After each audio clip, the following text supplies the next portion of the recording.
Vocês sabem, né, pessoal? Eu tô lendo esse livro aqui, ó. Agora. Who is in charge? Né? Quem está no comando? A ciência do livre-arbítrio e a ciência do cérebro. Que é do Michael Gazzaniga. Para quem não conhece o Michael Gazzaniga, ele organizou esse livro aqui, ó. Esse senhor livro aqui, ó, chamado Ciência Psicológica, ó, Michael Gazzaniga. Só que esse livro aqui ele escreveu sobre livre-arbítrio. Eu sempre fui um neurocientista do grupo de neurocientistas que acreditavam existir o livre-arbítrio. Mas depois que eu comecei a acompanhar alguns outros neurocientistas e estudar, de forma que faz sentido mesmo na minha cabeça agora. Agora, uma coisa que de fato existe é isso, cara, o ambiente modula pra caralho. Eu até... Sexta-feira a gente fez supervisão em grupo com os psicólogos da clínica, né? Nós da clínica nos encontramos semanalmente para discutir pacientes, né? Os terapeutas da minha clínica. E um dos terapeutas trouxe um caso de um paciente depressivo, não responde a nenhum tipo de tratamento. É aquele esquema, né? Paciente muito tempo deprimido e não quer fazer as coisas. E aí o paciente falou uma coisa assim, ó. O paciente falou um negócio para ele. O psicólogo falou na sessão. Cara, quando ele tá com pessoas, ele fica bem. O problema é quando ele tá sozinho. O que significa isso, pessoal? Presta atenção aqui, ó. O que significa isso?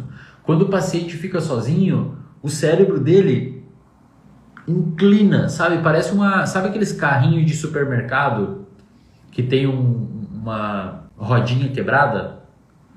O cérebro do paciente inclina pro lado ruim.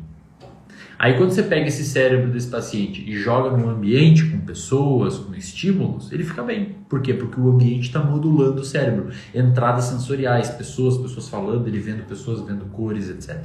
O ambiente arrasta, meu. Tá? Você acha que você tem controle sobre você? O que você acha do livre-arbítrio? Essa discussão que a gente está tendo de livre-arbítrio é uma discussão muito antiga, velho. Se você, por exemplo, pegar sujeitos e colocar numa sala e colocar um cheiro podre na sala, um cheiro ruim, essas pessoas tendem a ter opiniões mais conservadoras. Tendem a ser mais contra casamento gay, mais... Estudo mostrando. Estudo publicado na PLOS ONE. Se você botar um gosto ruim na boca de uma pessoa, essa pessoa tende a julgar a outra pessoa como moralmente mais inadequada em média do que sem o gosto ruim. Nosso cérebro confunde o gosto nojento com uma pessoa nojenta. Monark, pensa assim, ó, se a sua mãe, cara, quando você tava na barriga dela, se estressou, você nasce com um eixo de resposta ao estresse mais sensível. Então, na sua adolescência, talvez você seja mais pistola. Então você não acredita no livre-arbítrio? Não, acho que a gente não tem livre-arbítrio. Faz sentido. Por uma razão simples. Um neurônio, ele só gera um potencial de ação quando foi estimulado por outro neurônio, que foi estimulado por outro neurônio, efeito em cascata, que foi por outro. Se a gente tem livre-arbítrio, alguém tem que ter estimulado primeiro o neurônio, que não o ambiente.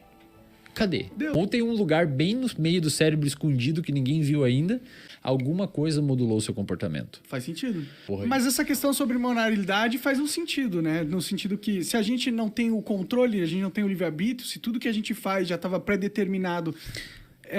por que você vai punir alguém e por que você não vai punir alguém? Entendeu? Então, isso impacta direto no sistema de justiça, cara. Eu vou dar um outro exemplo. E aí entra também na ideia de que ninguém tem mérito de nada, né?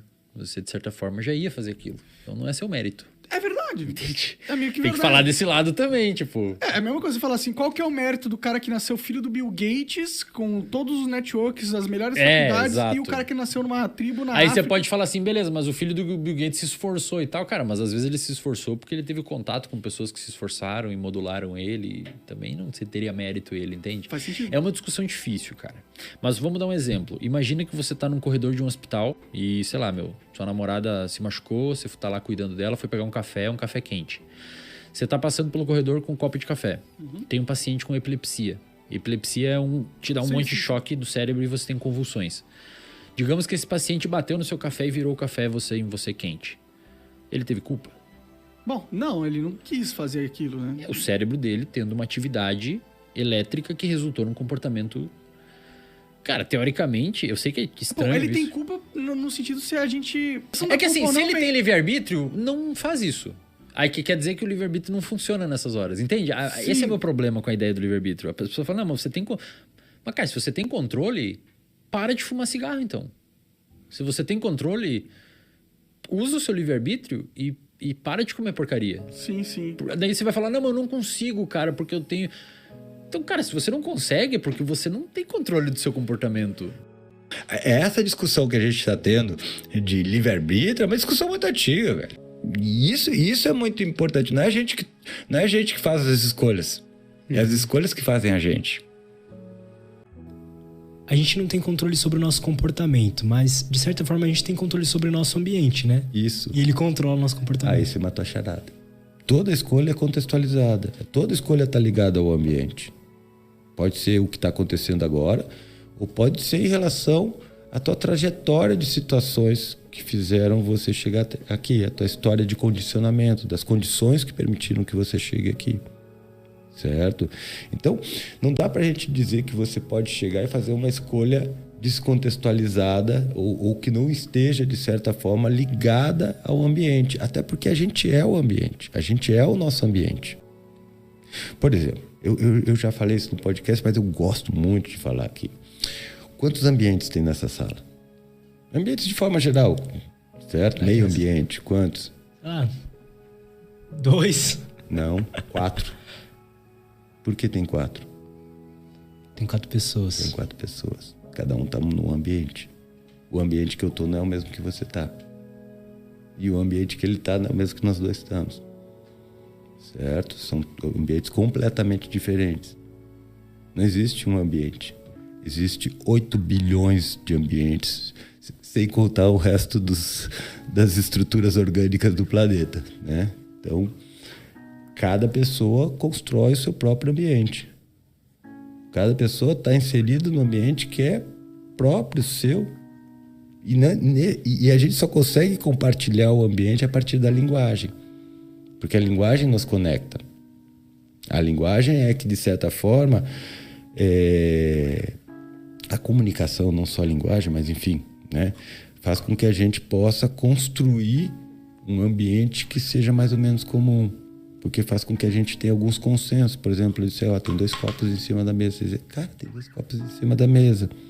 Né? Então a gente mais ou menos entende que eu e você estamos tendo uma experiência parecida. Se eu, por exemplo, dizer os copos são pretos e você dizer, não, os copos são brancos, certo? Pode ser que a gente esteja em ambiente... pode ser que a gente comece a suspeitar que a gente está em ambientes diferentes.